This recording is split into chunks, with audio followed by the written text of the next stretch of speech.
The Honorable Chief Minister of Tamil Nadu leadership has been instrumental in implementing effective schemes for women's empowerment, improving urban infrastructure and fostering economic opportunities. கொடையலி செங்கோல் குடியோம்பல் நான்கு முடையனாம் வேந்தர் குழி மக்களின் நல்வாழ்விற்கு வேண்டியவற்றை வழங்கியும் கருணை காட்டியும் நடுநிலை தவறாமல் ஆட்சி நடத்தியும் மக்களை பேணிக் காப்பதே அரசிற்கு புகழொழி சேர்க்கும் எனும் குரலின் அடையாளமாய் திகழும் மாண்புமிகு தமிழ்நாடு முதலமைச்சர் அவர்களை வருக வருக என அன்புடன் வரவேற்கிறோம்.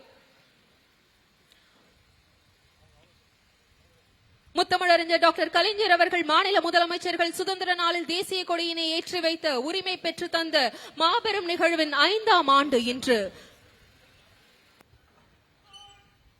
தற்போது அனைவரும் எழுந்து நிற்கும்படி அன்புடன் கேட்டுக் கொள்கிறோம். தற்போது மாண்புமிகு தமிழ்நாடு முதலமைச்சர் அவர்கள் தேசிய கொடியினை ஏற்றி வைத்து கொடி வணக்கம் செய்து சிறப்பிப்பார்கள்.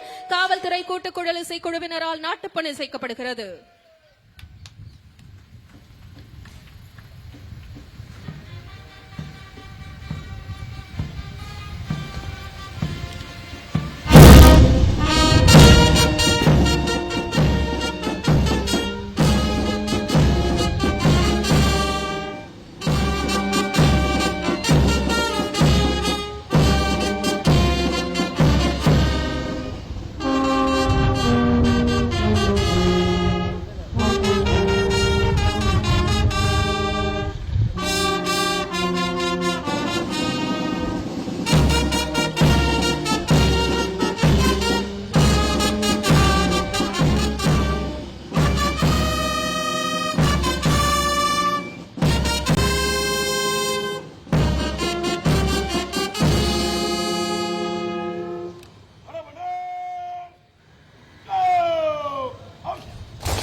We thank the Honorable Chief Minister of Tamil Nadu for hoisting the national flag. Ladies and gentlemen, you may now take your respective seats.